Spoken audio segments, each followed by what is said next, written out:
예, 반갑습니다. 저는 L전자에서 TV 앱솔루션 팀을 맡고 있고요.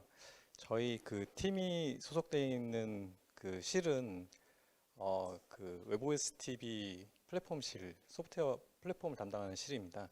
그래서 저희 실에서 올해 기술 부채 관리 활동을 좀 강화하는 노력을 좀 했는데요. 그거를 좀 공유를 드릴 거고요. 뒤에 보시면 약간 공감하기 어려우신 내용도 있을 수 있고 뭐 공감되는 내용도 있을 수 있고 한데 나중에 혹시 기술 부채를 이제 본격적으로 관리하실 때뭐 좋은 참고가 될 것 같아 가지고 나와 봤습니다. 우선 앞쪽에 두 가지는 이제 일반적인 기술 부채 얘기를 좀 할 거고요. 그리고 이제 메인은 세 번째, 네 번째 이제 이야기입니다. 저희가 실제 했던 사례를 좀 공유를 드릴 겁니다. 우선 기술 부채는 아시는 분들은 아마 제 생각 여기 오신 분들은 다 아마 아실 것 같긴 한데 그 워드 커닝햄이란 분이 이제 제시한 비유 일종의 비유고요. 소프트웨어를 개발해서 딜리버하면 사실 그때부터 일종의 부채가 쌓인다고 보신 것 같아요. 그런 기술 부채를 쌓는 것 자체를 부정적으로 본 건 아니고 이제 기술 부채가 잘 관리만 되면은 사실은 어떠면 개발을 빨리 끝낼 수 있기 때문에 나쁘지 않다. 다만 말씀드린 관리를 잘 해야 된다. 이제 이런 관점에서 얘기를 하셨고요. 그럼 기술 부채가 우리 개발에 주는 영향을 좀 찾아봤는데요. 요거는 이제 블랙스톤이라고 세계 최대 사모펀드가 있거든요. 거기 산하에 IDG 그룹이라고 이렇게 리서치하는 그룹이 있는데 거기서 조사한 건데 IT 업계에서 기술 부채가 개발해 주는 영향 이걸 좀 봤는데 어떤 프로젝트를 하나 시작할 때 38% 정도의 노력은 기존에 있던 기술 부채를 이제 해소하는데 든다고 합니다. 사실 저희도 과제할 때 보면은 그런 얘기 많이 듣거든요. 이거 하나 더 해주는데 왜 그렇게 힘들어요? 라는 질문을 많이 받는데 그럴 때 이제 답하기가 좀 어려운 것들이 있거든요. 대부분의 경우에는 이 발목을 잡고 있는 기술 부채들 이런 것들 때문인 경우가 좀 많이 있죠. 저희 사례를 잠깐 얘기하고 넘어갈게요. 저희가 웹OS를 히로패커드 HP에서 산 게가 인수한 게 2013년이었거든요. 근데 웹OS 기반으로 TV를 처음 낸 게 2014년이에요. 1년 만에 제품화를 해야 됐던 거거든요. HP의 웹OS는 뭐 패드나 폰 이런 거 용도로만 나왔었죠. 사실 TV 용도는 전혀 아니었었고요. 근데 1년 안에 이제 TV를 출시를 했는데 그때 첫 번째 버전 웹OS 1.0 버전에는 웹엔진이 세 벌이 들어 있었어요. 다른 종류의 웹엔진 비슷하기도 하고 좀 다른데 이렇게 Qt 웹킷 버전 1번, GTK 웹킷 버전 2번, 그리고 크로미엄 세 개의 버전이 들어 있었거든요. 사실 지금 생각하면 말도 안 되는 상황이죠. 근데 당시에는 어쩔 수가 없었습니다. 왜냐하면 저희가 웹OS 인수했을 때 이 Qt 웹킷이 들어 있었는데 이 TV는 글로벌하게 데이터 방송 서비스 스펙이 있거든요. 나라마다 이제 지원해야 되는 데이터 방송 스펙이 있는데 그거를 1년 만에 대응하는 게 불가능했어요. 당연히 웹OS 기존 웹OS는 없었으니까. 그래서 웹OS 이전에 있던 넷캐스트라는 플랫폼을 저희가 쓰고 있었는데 거기에 있던 웹엔진을 하나 가져온 겁니다. 그래서 그걸 하나 또 딱 넣고 그다음에 이제 원래 웹OS에는 ISIS 브라우저라는 브라우저가 있었거든요. Qt 웹킷 기반에. 근데 이걸 이제 가지고 양산을 하려고 했는데 보니까 성능이랑 메모리, 안정성 다 문제가 너무 많았어요. TV에 쓰기엔 적합하지가 않았고요. 그래서 역시 또 넷캐스트에 쓰던 이제 크로미엄이라는 웹엔진 기반의 웹 브라우저를 또 가져왔습니다. 가져와가지고 출시를 하게 됐고요. 엔진이 세 벌이 들어가다 보니까 뭐 출시하는 것도 힘들었죠. 근데 문제는 그 다음에예요. 웹OS 2.0을 출시할 때 보니까 웹엔진은 계속 업그레이드가 필요하거든요. 매년 새 기술 나오기 때문에 세 벌을 업그레이드해야 돼요. 엄청난 이자를 내야 되는 거죠. 사실은 뒤에서 말씀드린 어쩔 수 없는 선택이었거든요. 근데 이자가 굉장했죠. 그 이자를 갖다 매년 낼 수는 없거든요. 한 번 냈거든요. 2.0 할 때는 이제 업그레이드 다 하고 냈지만 그 다음에는 도저히 이렇게 할 수는 없으니까 이렇게 못 살겠다 해가지고 웹엔진을 두 개는 합쳤어요. 근데 이 합칠 때도 약간 논란이 있었는데 어느 걸로 합칠 거냐 가지고 되게 논란이 많았고요. 당연히 웹OS니까 웹OS에 있던 엔진을 합치는 게 맞지 않아 해가지고 이렇게 했는데 어, 1년 뒤에 아닌 것 같아. 그리고 마지막으로 크로미엄 기반 웹 엔진으로 합쳐져 가지고 현재까지 계속 크로미엄 기반으로 오고 있습니다. 사실 이 기술 부채를 해결하지 않고 쌓아두면은 문제가 뭐냐면 나중에 가면 도저히 이도저도 못하는 상황이 이제 오게 되는 거죠. 아까 사실 저희가 넷캐스트라는 플랫폼이 있었다고 말씀드렸잖아요. 넷캐스트로 이제 TV를 생산하다가 이제 웹오이스를 인수한 것 자체가 어떻게 보면 더 이상 넷캐스트 갖고는 시장 대응이 안 되겠다라는 판단이 있었던 것 같고요. 이쪽이 그 상황이 기술 부도 상황이죠. 그래서 다른 아주 완전히 다른 차원으로 넘어간 거였고요. 사실 기술 부도를 막기 위해서는 가장 중요한 게 사실은 이 기술 부채를 어떻게 관리하느냐 이게 핵심이라고 할 수 있고요. 일반적인 기술 부채를 잠깐 이제 분류를 잠깐 말씀드리고 넘어가겠습니다. 보통 이제 기술 부채를 분류할 때 소프트웨어를 딜리버 할 때부터 이제 쌓이는 기술 부채라고 아까 말씀드렸는데 의도적인 부채하고 비의도적인 부채로 이렇게 나눠서 얘기하고요. 의도적인 부채는 아까 저희 그 웹오이스의 웹엔진 사례처럼 이게 좀 말이 안 되는 상황이긴 하지만 일정상 어쩔 수 없이 알고도 이제 선택하는 이제 만들어진 부채라고 할 수 있습니다. 그때 저희가 그러면 전략이 있었느냐? 잘 모르겠어요. 잘 기억이 안 납니다.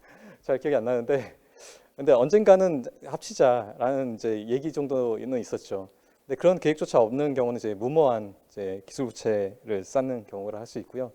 그리고 이제 의도적이지 않고 또 인지하지 못하는 기술 부채도 많이 있습니다.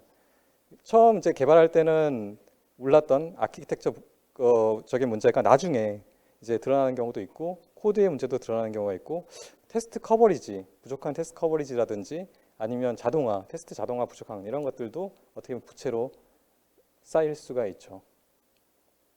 근데 이제 이 무의식의 영역에 있는 기술 부채를 이제 의식의 관리 영역, 비관리를 넘어서 이제 관리 영역으로 가져오는 게 이제 기술 부도를 피하는 가장 중요한 활동이라고 할 수 있겠습니다. 그럼 저희 사례로 이제 넘어가겠습니다. 저희 실에서는 이제 그 기술 부채, 저희 실 아까 웹오스 TV 플랫폼을 다 담당하다 보니까 저희 실 전체에 기술 부채를 이제 올해 이제 취합하는 활동을 했고요. 마침 육아할까 이제 이런 얘기가 있다가 제가 좀 한가한 팀장이라서 제가 이제 취합을 했었고요. 저는 맨 처음에 좀 간단한 일이라 생각을 했습니다. 이제 이렇게 양식 이렇게 만들어 가지고 이제 실에 뿌리고 그 다음에 이제 취업 받으면 정리해서 이제 뭐 실장님께 말씀드리고 하면 되겠지라고 생각을 했는데 사실 그렇게 생각했던 이유는 기존에 22년하고 23년에 취업된 기술 부채 그때 기술 부채 취업을 계속 해왔던 거거든요. 그때 취업된 걸 보면 10건 이하예요. 그래서 뭐 간단한 일이겠지 하고 이렇게 제가 이제 맡아서 했는데 24년에 갑자기 제가 취업을 했을 때 갑자기 기술 부채가 70건 넘게 취합이 된 거예요. 그래서 너무 당황했고요. 도대체 무슨 일인가? 그러면 23년에 무슨 일이 있어야 되잖아요, 상식적으로. 23년에 무슨 일이 있었으니까 엄청난 기술 부채가 쌓였고 24년에 이렇게 많은 기술 부채가 나왔다고 생각이 들잖아요. 근데 아무리 생각해도 그런 건 없었어요. 23년과 24년 사이에 우리가 엄청난 기술 부채를 많이 쌓을 건 전혀 없었어요. 도대체 왜 24년에 이렇게 많이 쌓였을까? 뭐 짐작되세요? 원래 있던 거? 원래 있던 건데 여기 왜 안 나왔을까? 이게 질문입니다. 이상하죠. 사실 맞는 말씀이에요. 원래 있던 거예요. 근데 왜 안 나왔냐? 우선 충원 목적이, 그러니까 취업 목적이 기존의 기술 부채는 인력 충원 관점에서 이제 취업을 했던 거예요. 우리 팀에 사람이 부족해요. 근데 그 사람이 와서 해야 될 일은 이런 기술 부채를 해소하는 일이에요. 그러다 보니까 충원 관점에서 보다 보니까 일이 되게 큰 거, 정말 누구나 인정할 수 있는 굉장히 큰 덩어리의 일들만 이렇게 취업이 일어났던 거예요. 근데 이번에 제가 취업할 때는 그냥 기술 부채 주세요. 그거 힘들다며 그거 리포트 해야지 이렇게 해가지고 순수하게 기술 부채를 이제 취업을 했던 거예요. 그리고 예전에는 팀장님 대상으로 이제 기술 부채를 취업을 했다면 이번에는 프로젝트 리더와 개발자들 대상으로 취업을 했습니다. 그러니까 실제 실무에 가까운 분들이기 때문에 자기들이 느끼는 개발 과정의 페인 포인트를 더 잘 알고 있죠. 그래서 누군가는 해소해 줄 거라 생각하고 아마 리포트를 많이 하셨을 것 같아요. 그래서 많이 하신 것 같고, 그 다음에 기존에는 내 업무에 대한 거였다면 이제는 알고 있는 업무, 내가 알고 있는 다른 사람의 기술부채까지 다 리포트를 받도록 했습니다. 그리고 이제 취업한 사람이 예전에 이제 간사님, 실의 간사님이었다면 이번엔 제가 한 거고요. 뭐 제가 한 게 뭐 특별한 게 있는 게 아니라 요 PL분들과 굉장히 오랫동안 같이 일해왔던 사람이고, 제가 신임 팀장, 작년 신임 팀장이고 올해 2년 차인데 가장 연차 낮은 팀장이라서 조금 더 편하게 좀 취업이 이루어지지 않았나 이렇게 생각을 하고요. 근데 이게 달까? 곰곰이 좀 생각을 해봤거든요. 이게 정말 달까라고 생각을 해봤는데, 그럼 만약 이런 활동을 제가 10년 전에 했으면 과연 기술부채 70건이 모였을까 이런 생각을 좀 해봤었거든요. 10년 전 그 저희 그 H본부 연구소 분위기나 이런 걸 생각을 했을 때 과연 이렇게 하더라도 70건이 모였을까 생각하면 저는 절대 안 모였을 것 같아요. 10건도 안 모였을 거예요. 3건도 안 모였을 겁니다. 사실은. 왜냐하면 그 당시는 사실은 이 부채를 가지고 있다는 사실 자체가 뭔가 문제가 있는 거예요. 그 개발자에게 뭔가 문제가 있는 거예요. 사실은 비난받기 딱 좋은 환경이었거든요. 근데 근래 그 저희 개발 환경을 보면은 약간 뭔가 이슈가 있을 때 그거를 비난하기보다는 사실은 좀 더 이제 해결 쪽에 좀 초점을 맞춰서 하는 문화가 좀 많이 되어 왔거든요. 사실 그게 그 기저에 있기 때문에 이제 이런 상황에서 작년, 재작년은 사실 아까 이런 이유 때문에 좀 덜 충원됐던 거고, 이번에 좀 크게 충원된, 그 조사된 게 아닌가, 취합된 게 아닌가 이렇게 생각을 합니다. 사실 기술부채를 취합할 때 기술부채를 어떻게 바라보냐가 되게 중요한 것 같아요. 기술부채를 갖다가 이걸 이제 개인 개발자의 문제로 볼 거냐. 사실 그렇게 보면 제 생각에는 취합되는 게 별로 없을 거예요. 이걸 기술부채를 갖다가 개인 개발자의 문제가 아니라 조직의 문제로 봐야지만 이게 취합이 될 것 같고요. 그리고 그걸 또 근본적으로 해결할 수 있는 방법이 나올 수 있다 생각하거든요.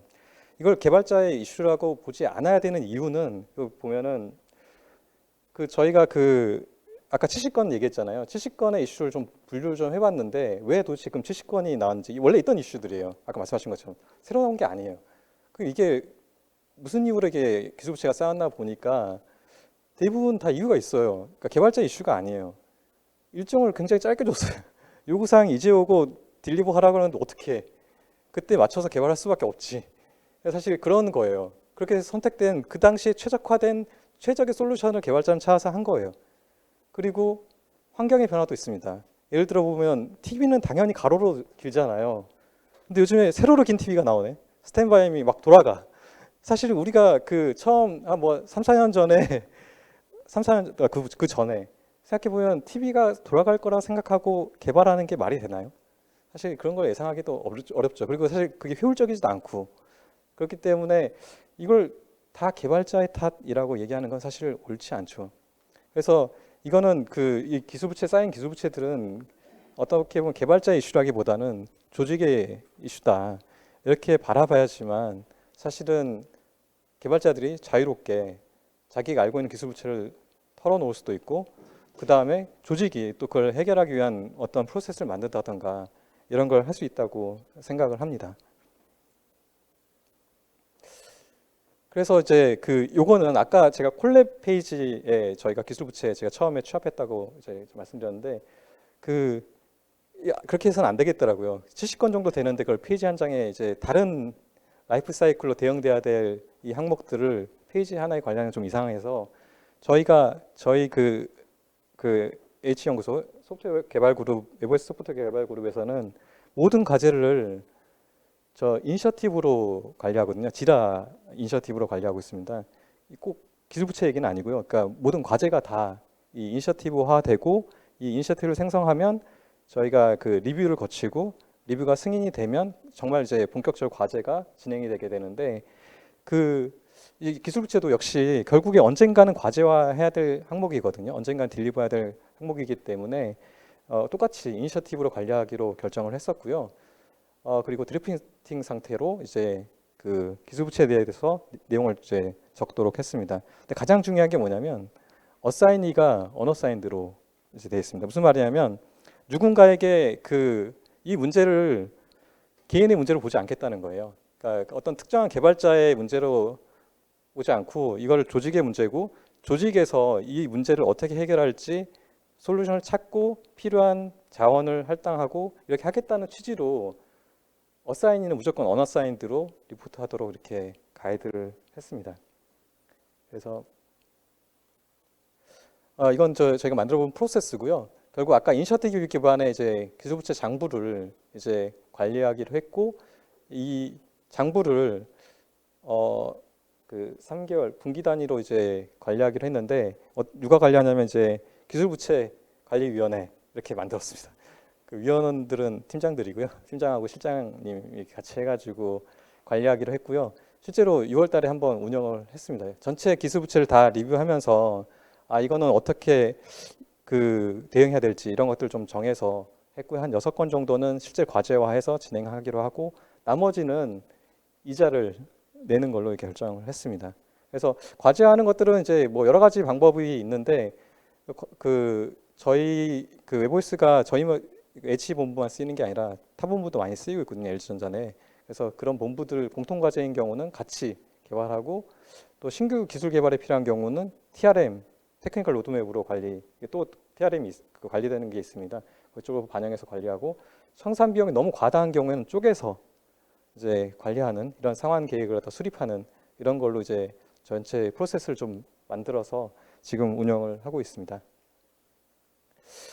그 앞서 말씀드린 거는 이제 저희가 딜리버한 소프트웨어에 대한 기술 부채를 말씀드렸어요. 이게 일반적이에요. 이게 일반적인 컨셉의 기술 부채고 그런데 이제 실제로 저희가 일을 하다 보면은 딜리버하지 않은 소프트웨어에 대한 기술 부채에 대한 의식이 굉장히 많이 드는 경우가 있습니다.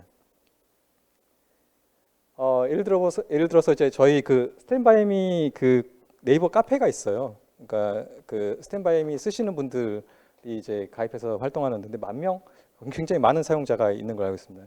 거기에 올라온 글을 보면은 노트북 없이 스탠바이미로 이제 파워포인트를 프레젠테이션 하고 싶다고 이런 얘기가 많거든요. USB에 파일 있는데 이거 프레젠테이션 왜 안 돼요? PDF 왜 못 읽어요? 이런 얘기가 되게 많아요. 근데 저희 이거 지원 안 되거든요. 네. 저희 이거 지원한 적이 없어요. 생각해 보면은 그 파워포인트라는 건 MS 거잖아요. MS가 저희 TV를 위해서 비용을 만들어 주지 않았고요.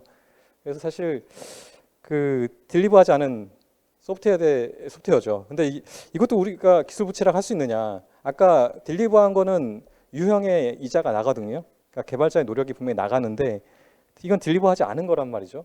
이런 것도 과연 부채를 할 수 있나 이런 생각이 들 수 있는데 저는 이것도 약간 일종의 기술 부채로 봐야 된다고 생각을 합니다. 그러니까 유형의 기술 부채, 그러니까 이자가 나가지는 않지만 무형의 이자, 그러니까 고객들이 페인 포인트가 쌓이고 있다는 관점에서는 일종의 이자가 나가고 있다고 생각이 들고요. 그러면 이걸 갖다가 왜 도대체 그 기술 부채가 있다는 걸 사실 인지하는 경우가 많거든요. 아까 문서 비용도 사실 오래된 얘기고요.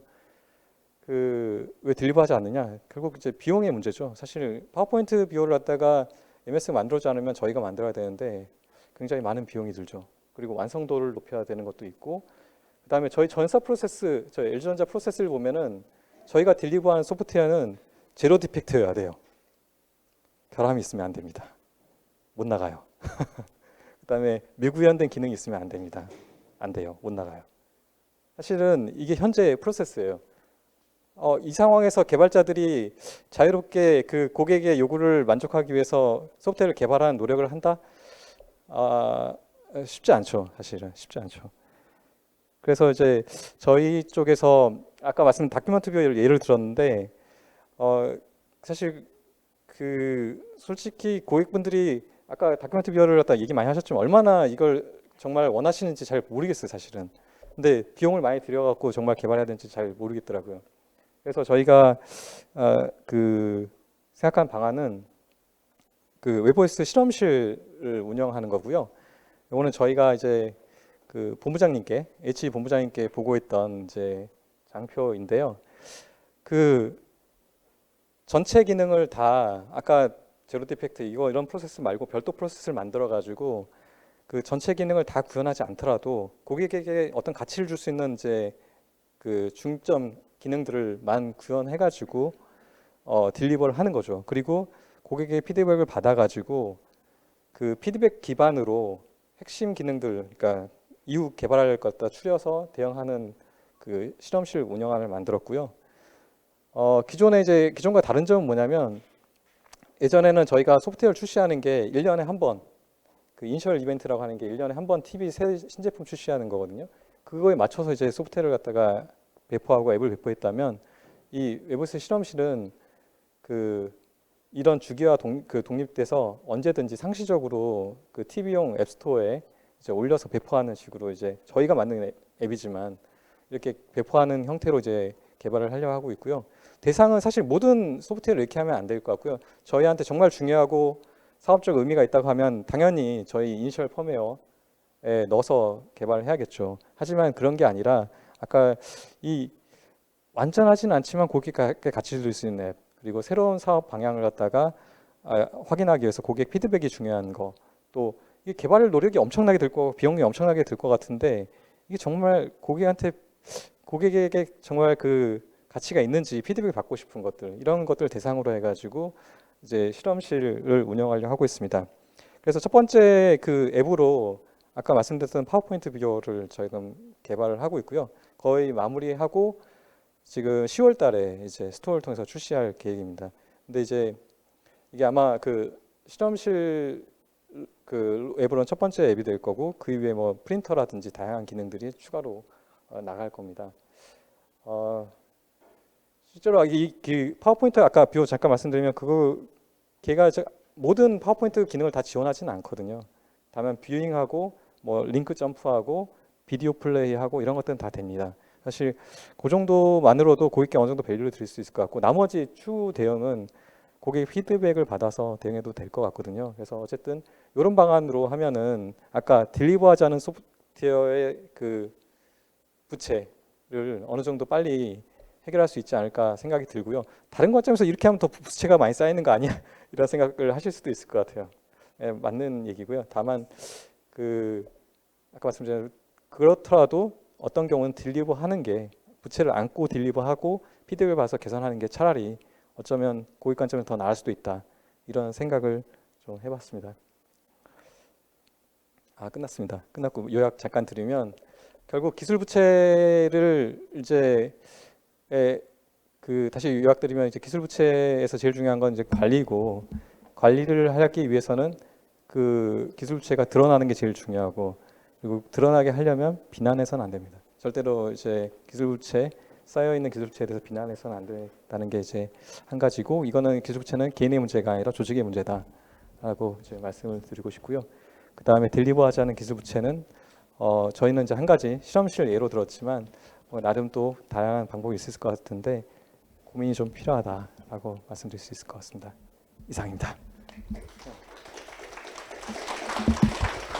네, 책임연구원님 발표 잘 들었습니다. 혹시 질문 있으신가요?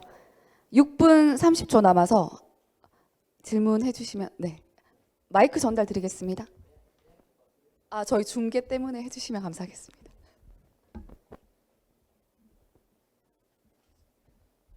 네, 안녕하세요. CTO 웨브OS 개발실의 민경식 책임입니다. 굉장히 공감이 가는 많은 발표였고요. 발표 감사드립니다. 아까 제가 좀 인상 깊게 봤던 것 중에 하나는 부채 중에 이제 의식하고 있는 부채들과 무의식 부채로 이렇게 구분을 해주셨는데 특히 그 무의식 중에 있는 그러니까 개발자도 모르는 사이에 부채가 쌓여 있는 것들이 중에 또 일부는 어쨌든 웨브OS도 리눅스의 배포판 중에 하나인 거고 여러 가지 그 기본 리눅스 디펙토라든지 이런 거에 무지에 의해서 발생하는 문제들도 분명히 있거든요. 그리고 그게 지금 저희 CTO에서도 파악한 것만 해도 굉장히 많아요. 그래서 당장 저희 이번 연도 욕토up그레이드 해야 되는데 지금 좀 굉장히 고생을 하고 있거든요. 근데 그런 부분들은 특히 신입 개발자들이라든지 아니면은 뭐 리눅스 개발을 많이 못 해보셨던 처음 오신 분들이 좀 많이 저지르는 실수 중에 하나인데 약간 교육도 같이 해서 이런 문제를 풀어 나가야 될 것 같거든요. 왜냐하면 그분들은 그게 문제인지를 모르기 때문에 혹시 TV연구소에서는 그런 걸 어떻게 좀 교육하고 관리하고 하시는지. 저희가 사실은 혹시 아시는지 모르지만 LGSI라고 그 인도에 연구소가 네. 셋업이 되고 있거든요. 요즘에 베트남도 있고. 네, 네. 거기가 지금 거의 한 원래 100명 정도였는데 몇 년 사이에 400명까지 늘었어요. 근데 사실 그럴 때 고민이 좀 많이 됐거든요. 그래가지고 저희 그 연구소 전체 차원에서 그 새로 오시는 분들을 트레이닝하기 위한 트레이닝 프로그램을 굉장히 많이 운영을 하고 있고요. 그 각 팀별로 이제 사실 굉장히 많은 커리큘럼을 만들었습니다. 만들어가지고 그걸 실제로 운영하고 교육을 하고 이런 일들을 했죠. 그래서 말씀하신 것처럼 이제 기술부채가 직접 관련돼 있지는 않지만 사실은 뭐 알아야지 그게 부채인지 아닌지 잘못된지 알 수 있는 건데 그 부분에서 이제 그런 프로그램들이 생각보다 꽤 잘 돼 있습니다. 그래서 새로 오신 분들이 그러니까 그 프로그램을 갖다가 우리 신입사원분들 오셨을 때도 그대로 활용하고 있거든요. 그 자료들이라든지 이런 것들을 해서 네, 그 굉장히 체계적으로 잘 돼 있고 그 신입사원분들도 만족도가 높은 걸로 알고 있습니다. 혹시 필요하시면 아마 공유 드릴 수 있을 것 같아요. 네, 네, 네. 네, 감사합니다. 다음 질문 없으신가요?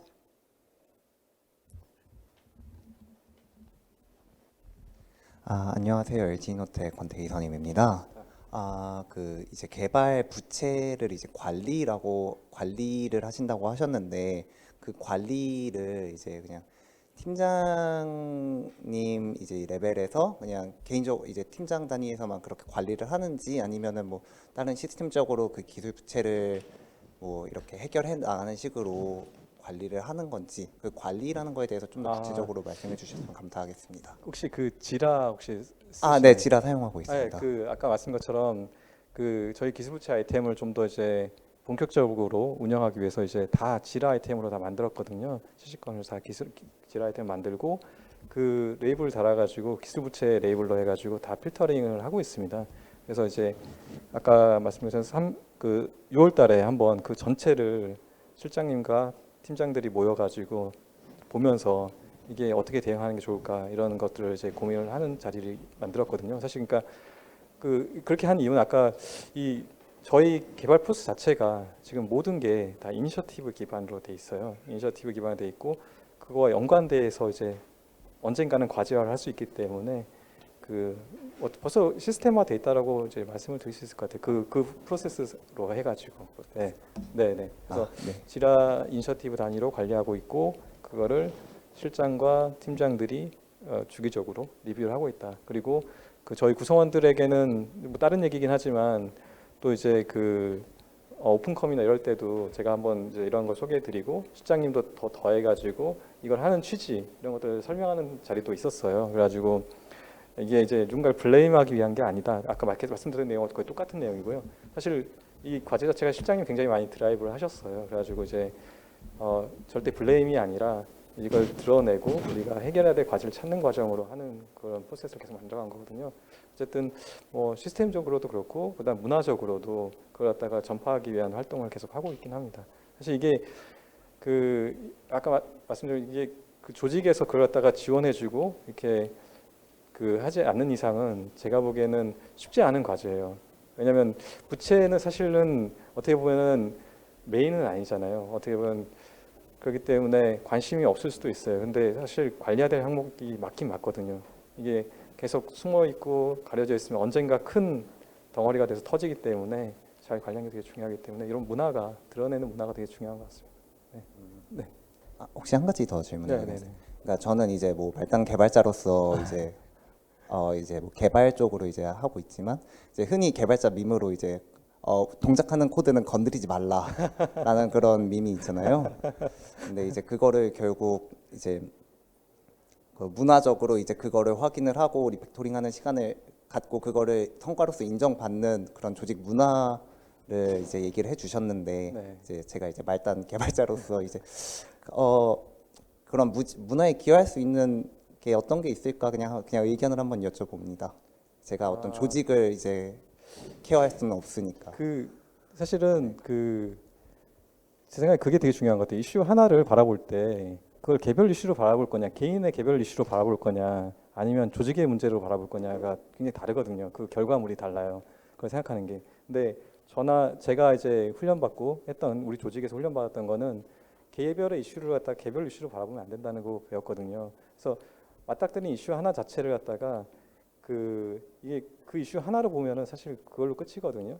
좀 더 넓게 보고, 그러니까 내 관점, 내 일로만 보는 게 아니라 좀 더 한 단계 높게, 좀 넓은 차원에서 바라보고, 우리 조직 차원에서 똑같은 일이 일어날 수 없나 이런 것들을 바라보고 거기에 대한 대안을 제시하고 이런 활동을 한다고 하면 말씀하신 것처럼 좀 더 좀 좋아지지 않을까, 기여할 수 있지 않을까, 기여할 수 있는 아이디어들이 많이 나오지 않을까 이렇게 생각을 합니다. 네, 네, 말씀 감사드립니다. 네 감사합니다.